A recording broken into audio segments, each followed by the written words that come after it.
C ಇವತ್ತು 9ನೇ ತಾರೀಕು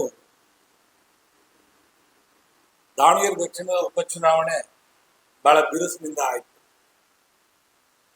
ಬಹುಶಃ ಇಂಥ ಚುನಾವಣೆ ದಾವಣಗೆರೆ ಜಿಲ್ಲೆಯಲ್ಲಿ ನಾವ್ಯಾರು ಕಾಣ್ಲಿಕ್ಕೆ ಸಾಧ್ಯ ಇಲ್ಲ, ಮುಂದೆ ಕಾಣ್ಲಿಕ್ಕೂ ಇಲ್ಲ. ಏನು ಕಾಂಗ್ರೆಸ್ ಪಕ್ಷದ ಕಡೆಯಿಂದ ಹಣದ ಹೊಳೆನೇ ಹರಿದು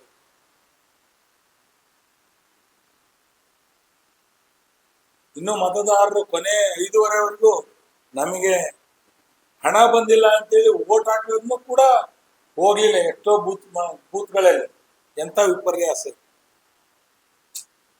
ಮತದಾರ ಪ್ರಭು, ಈ ದೇಶದ ರಾಜ್ಯದ ಪ್ರಭು.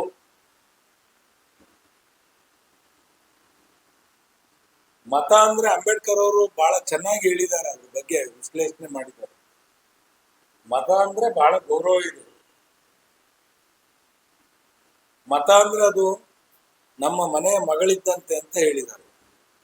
ಮಗಳು ನಾವು ಎಷ್ಟು ಗೌರವದಿಂದ ಕಾಣ್ತೀವೋ ಹಂಗೆ ಮತವನ್ನು ಕೂಡ ಅಷ್ಟು ಗೌರವದಿಂದ ಕಂಡು ಯೋಗ್ಯರಿಗೆ, ಅರ್ಹರಿಗೆ, ಅಭಿವೃದ್ಧಿ ಪರ ಕೆಲಸ ಮಾಡ್ತಕ್ಕಂಥವ್ರಿಗೆ ಮತ ಕೊಡಬೇಕು ಅಂತ ಹೇಳಿದ್ದಾರೆ.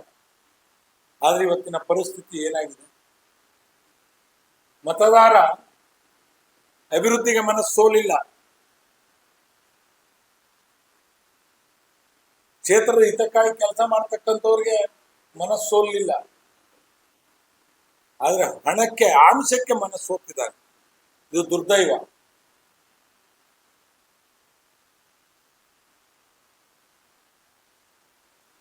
ಇವತ್ತು NDA ಅಭ್ಯರ್ಥಿ ಶ್ರೀನಿವಾಸ್ ದಾಸ್ ಕರಿಯಪ್ಪ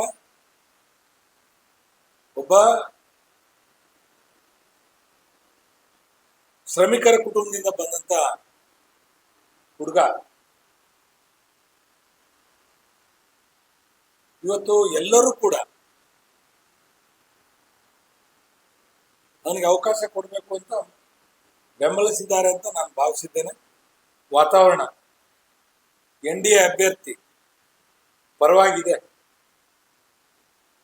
ಕಾಂಗ್ರೆಸ್ನಲ್ಲಿ ಗೊಂದಲ ಹೆಚ್ಚಿತ್ತು,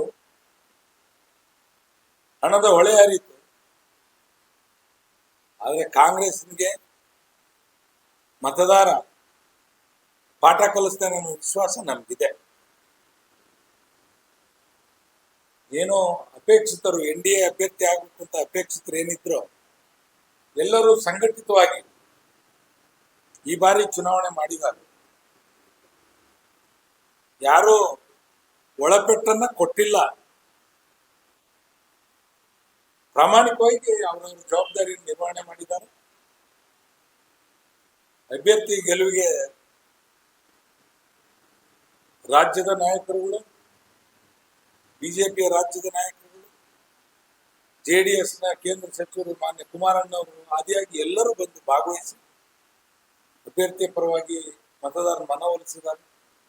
ನಾವಂತೂ ಜಿಲ್ಲಾ ಘಟಕ, ಜಿಲ್ಲಾ ಕಾರ್ಯಕರ್ತರು, ನಾಯಕರುಗಳು, ನಮ್ಮ ಪಕ್ಷದ JDS ಪಕ್ಷದ ನಾಯಕರು ಪ್ರಾಮಾಣಿಕವಾಗಿ ಕೆಲಸ ಮಾಡಿದ್ದೇವೆ. ದಾಸ್ ಕರಿಯಪ್ಪ ಶ್ರೀನಿವಾಸ್ ಗೆಲ್ಲೋದ್ರಲ್ಲಿ ಅನುಮಾನ ಇಲ್ಲ. ಜಯದ ಬಾವುಟ, ವಿಜಯ ಮಾಲೆಯನ್ನು ಏನು ಮೇ 4ಕ್ಕೆ ಪತಾಕೆಯನ್ನು ಹಾರಿಸ್ತೀವಿ ಅನ್ನೋ ವಿಶ್ವಾಸ ನಮಗಿದೆ.